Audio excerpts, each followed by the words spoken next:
So hi, my name is Marina. Today I'm going to be talking about how to get over a heartbreak according to science. So heartbreak sucks. I'm sure it's affected about 99% of the people in this room, if not everyone. I don't know about you guys, but I can clearly remember a time where I looked something like this.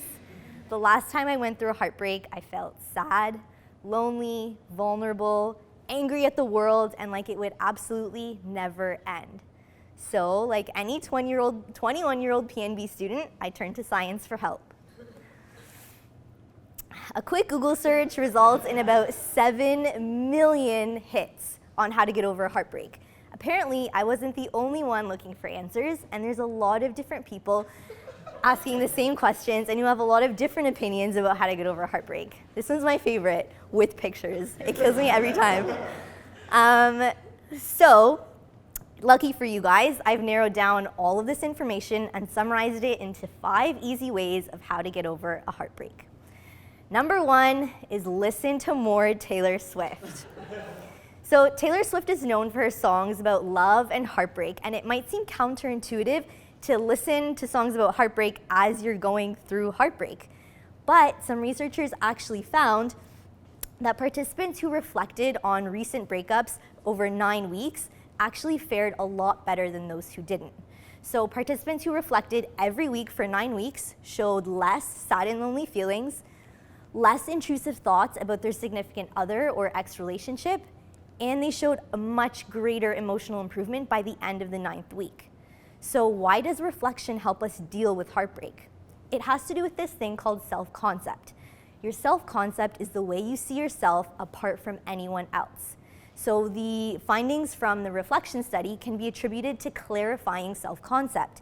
Every time participants reflected, they rediscovered who they were apart from anyone else, apart from their significant other. This is really important.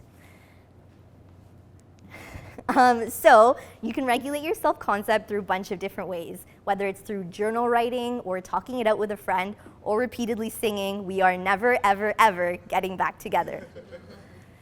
Number 2 is put in extra effort to stay healthy. It's important to know that love is both emotional and physical. When you're in a relationship with someone, your psychology and your physiology synchronize with one another.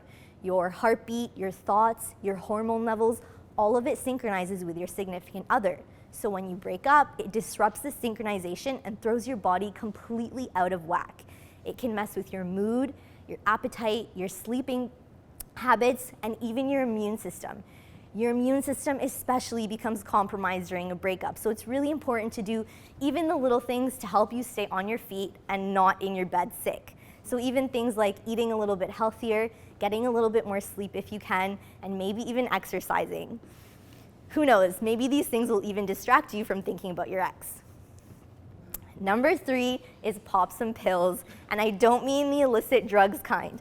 I'm talking about painkillers like Tylenol or Advil. Under an fMRI, participants who were asked to look at pictures of their recent ex-partners showed activation in the posterior insula.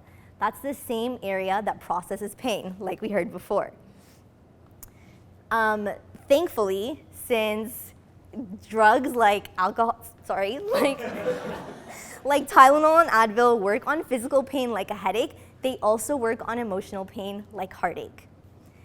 Number 4 is check yourself into rehab, and not the ones in Florida with the palm trees and the tennis courts. I'm talking about treating yourself as if you were going through a rehabilitation program. Under an fMRI, participants going through a heartbreak looked very similar to those undergoing cocaine withdrawal. Both showed activation in the ventral tegmental area, and the nucleus accumbens.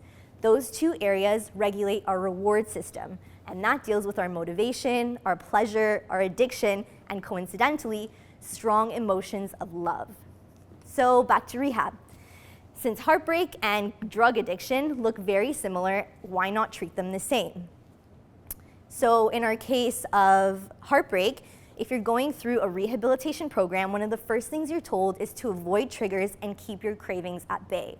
In this case, that might mean throwing out all your old pictures together, stop hanging out with their friends, definitely stop creeping them on Facebook, and stop communicating with them, even if that means deleting their number off your phone. Number 5 is give yourself time. And although I've just given you 4 amazing tips on how to deal with heartbreak, I can't stress this one enough. It's really important to give yourself time. Rome wasn't built in a day. It's easier to fall in love than out of it. All the cliches are true. Be patient with yourself. And even though it might feel like you'll never get over it, one day you're gonna wake up and you're gonna be okay.